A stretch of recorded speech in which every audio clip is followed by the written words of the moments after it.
하루를 여는 말씀과 멜로디 높은 뜻 하늘교회 아침 예배. 12월 5일 목요일에 인사드립니다. 반갑습니다.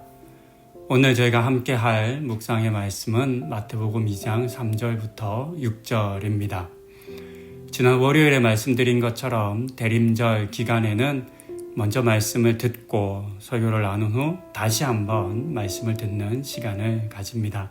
더 말씀을 깊이 묵상하는 우리 성도님들 되시면 좋겠습니다. 이제 말씀을 듣습니다. 헤롯 왕과 온 예루살렘이 듣고 소동한지라.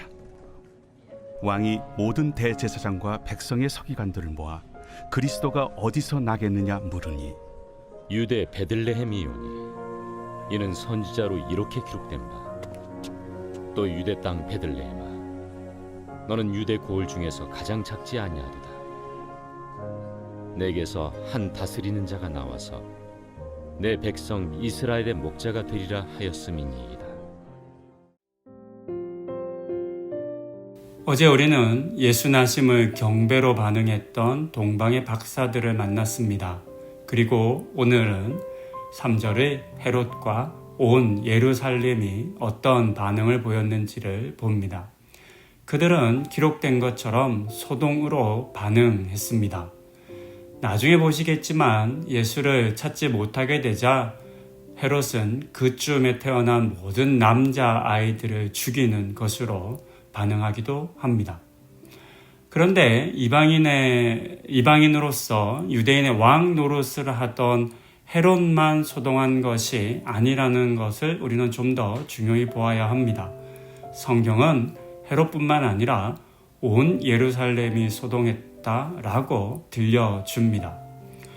헤롯의 소동은 어쩌면 이해할 수 있습니다. 왜냐하면 그는 현재 왕이었지만 정통성을 가지지 못한 왕이었기 때문에 다윗의 족보에서 나오는 진정한 왕이 나오면 자신의 자리가 위태할 것이다 라고 생각했기 때문입니다. 하지만 예루살렘의 소동은 이해하기가 어렵습니다. 예루살렘이라는 말은 거룩한 도시라는 의미이기도 하지만 범위를 좀 좁혀보면 이스라엘의 종교적이고 정치적인 지도자들을 의미한다 할 수 있습니다. 그들은 당시의 모든 권력을 잡고 있었던 대제사장과 사두개파 사람들 그리고 귀족들이었습니다. 정상적으로 본다면 정통성을 가진 예언된 메시아 유대인의 왕이 태어났다라고 하는 말을 들으면 이와 같은 정치적, 종교적 이스라엘의 지도자들은 소동이 아니라 기뻐해야만 했습니다. 그것이 또한 그들이 로마로부터 구원하여 주시기를 원하며 기도해 왔던 것의 반응이어야 하겠습니다. 하지만 진짜 유대인의 왕의 탄생은 이스라엘의 부패한 정치, 종교 지도자들에게는 큰 위협이었습니다. 진짜 왕이 오시게 되면 가짜 왕에게 빌붙어 살며 누려온 모든 것들을 빼앗길 것을 너무나 잘 알았기 때문입니다. 그래서 그들도 헤롯과 함께 소동할 수밖에 없었습니다. 어제와 오늘의 본문에서 우리는 한 사건을 두고 경배와 소동이라고 하는 다른 반응을 보인 두 부류의 사람을 만납니다. 그리고 생각해보면 이 두 부류의 사람들이 서로 엇갈린 반응을 보인 것을 알 수 있습니다. 이 땅에 오신 하나님을 누구보다 기뻐하고 경배해야 할 것으로 생각되는 유대인들은 소동하고 아무런 상관없을 것 같은 동방의 박사들은 경배한 것입니다. 이와 같은 두 부류의 사람들을 보면서 나의 반응이 어떠한지를 우리는 한번 생각해 볼 수 있을 것 같습니다. 우리는 오늘의 본문을 통해서 예수의 오심을 기대하고 기다렸던 사람들은 경배할 수 있었지만 반대로 전혀 기대하지 않았던 사람들, 어쩌면 오지 않기를 바랬던 사람들은 소동할 수밖에 없었다라고 하는 사실을 알 수 있습니다. 예수님께서 첫 오시는 이 사건도 헤롯과 예루살렘의 사람들에게는 마치 도적처럼 임하신 것과 같았습니다. 이 모습을 통해 기대함으로 기다리지 않는 사람들에게 예수님의 오심은 결국은 도적처럼 임하는 것이 될 것이며 그에 따른 반응은 소동이 될 수밖에 없다라고 하는 사실을 우리는 꼭 배워야만 합니다. 무엇보다 예수 오심의 사건이 성도님들에게 소동의 사건이 되지 않기를 권면드립니다. 기쁨의 사건, 감사의 사건, 그리고 경배의 사건이 되시도록 하셔야 합니다. 그러기 위해서는 평소 예수 오심을 기다리고 기대하는 그런 삶을 우리가 살아야 하겠습니다. 그와 같은 삶을 살아가시는 우리 성도님들 다 되시기를 권면드립니다.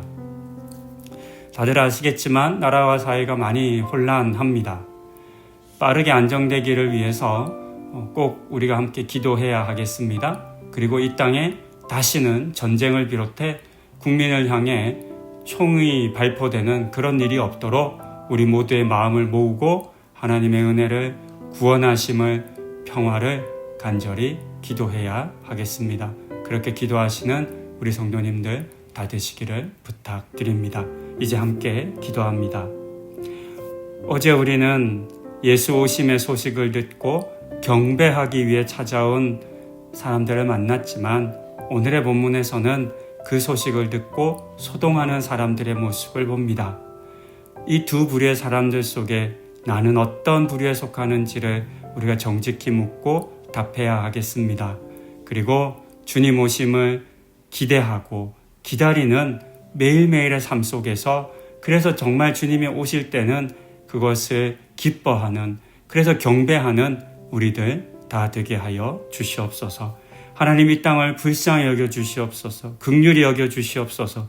이 땅에 다시는 전쟁의 소리가 없게 하여 주시고 총칼의 소리, 죽임의 소리, 아픔의 소리, 고통의 소리가 일어나지 않도록 특별한 은혜로 이 땅을, 이 나라를 지켜주시고 보호하여 주시옵소서. 그와 같은 은혜를 우리가 간절히 간구합니다. 이 땅의 모든 믿음의 백성들이, 하나님의 자녀들이 이 일을 위해서, 이 나라의 안정과 평화를 위해서 기도하게 하여 주시고 이 기도를 들어 응답하여 주시옵소서. 이 모든 말씀 우리 주 예수 그리스도의 이름으로 기도드립니다. 아멘. 헤롯 왕과 온 예루살렘이 듣고 소동한지라. 왕이 모든 대제사장과 백성의 서기관들을 모아 그리스도가 어디서 나겠느냐 물으니 유대 베들레헴이오니 이는 선지자로 이렇게 기록된 바 또 유대 땅 베들레헴아 너는 유대 고을 중에서 가장 작지 아니하리다. 내게서 한 다스리는 자가 나와서 내 백성 이스라엘의 목자가 되리라 하였음이니이다.